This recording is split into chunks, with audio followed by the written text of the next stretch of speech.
कांवड़ यात्रा की तैयारियों को लेकर मेरठ में बड़ी बैठक। 4 राज्यों के अधिकारी होंगे शामिल। सुरक्षा और समन्वय पर विशेष फोकस। श्रावण मास की परंपरागत कांवड़ यात्रा को शांतिपूर्ण और सुरक्षित रूप से संपन्न कराने के लिए मेरठ में आज एक महत्वपूर्ण अंतर्राज्यीय बैठक आयोजित की जा रही है। ये बैठक मेरठ कमिश्नरी सभागार में हो रही है, जिसमें उत्तर प्रदेश के पुलिस महानिदेशक डीजीपी राजीव कृष्ण और प्रमुख सचिव भी भाग ले रहे हैं। इस बैठक में उत्तर प्रदेश, हरियाणा, दिल्ली और उत्तराखंड के वरिष्ठ प्रशासनिक और पुलिस अधिकारी मौजूद रहेंगे। इसमें मेरठ, बरेली और आगरा जोन के शीर्ष अधिकारी, पश्चिमी उत्तर प्रदेश के कई जिलों के जिलाधिकारी और वरिष्ठ पुलिस अधिकारी भी हिस्सा ले रहे हैं। शांति और सुरक्षा सर्वोपरि। बैठक का मुख्य उद्देश्य कांवड़ यात्रा को व्यवस्थित, सुरक्षित और शांतिपूर्ण ढंग से संपन्न कराना है। बैठक में यात्रा के दौरान कानून व्यवस्था बनाए रखने, सुरक्षा व्यवस्था को सुदृढ़ करने और यातायात प्रबंधन पर विशेष जोर दिया जा रहा है। इसके साथ ही रूट डायवर्जन, भीड़ नियंत्रण और संभावित संवेदनशील स्थानों की पहचान जैसे विषयों पर भी चर्चा होगी। कांवड़ यात्रा 11 जुलाई से शुरू होगी। इस वर्ष कांवड़ यात्रा 11 जुलाई से आरंभ हो रही है, जिसे देखते हुए प्रशासन ने पहले ही तैयारियों का खाका तैयार कर लिया है।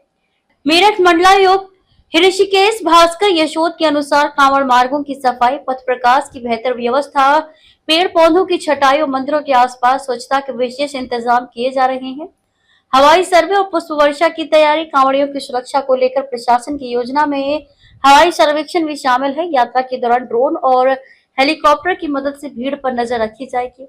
इसके साथ ही कई जिलों में पुष्प वर्षा की योजना पर भी विचार हो रहा है, जिससे यात्रा को भव्य और श्रद्धापूर्ण बनाया जा सके। डीजे की ऊंचाई पर नियम। यात्रा के दौरान चलने वाले डीजे सिस्टम की ऊंचाई को लेकर भी मानक तय कर दिए गए हैं। नियमों का कड़ाई से पालन सुनिश्चित करने की जिम्मेदारी स्थानीय प्रशासन और पुलिस को दी गई है। डीजे की आवाज की सीमा और उनके संचालन का समय भी निश्चित किया जाएगा, जिससे आमजन को असुविधा न हो और यात्रा मर्यादा में रहे। 4 राज्यों के बीच तालमेल बढ़ेगा। बैठक का एक प्रमुख उद्देश्य ये भी है कि उत्तर प्रदेश, दिल्ली, उत्तराखंड और हरियाणा के प्रशासनिक तंत्र के बीच बेहतर समन्वय स्थापित किया जाए। यात्रा रूट कई राज्यों से होकर गुजरता है, इसलिए सभी राज्यों के बीच लगातार संवाद और सूचनाओं का आदान प्रदान सुनिश्चित किया जाएगा। इसके तहत इंटेलिजेंस इनपुट, ट्रैफिक अपडेट्स और आपातकालीन सेवाओं की साझा रणनीति बनाई जाएगी। स्थानीय जनता से सहयोग की अपील। प्रशासन द्वारा स्थानीय लोगों से भी सहयोग की अपील की गई है, ताकि कांवड़ यात्रा निर्विघ्न और शांतिपूर्ण तरीके से पूरी हो सके। आम जनता से अनुरोध किया गया है कि यात्रा के दौरान संयम बरतें और प्रशासन द्वारा जारी दिशा निर्देशों का पालन करें। कांवड़ियों के लिए विशेष सुविधाएं। कांवड़ियों की सुविधा के लिए पेयजल, मोबाइल टॉयलेट, मेडिकल सहायता और विश्राम स्थलों की भी व्यवस्था की जा रही है।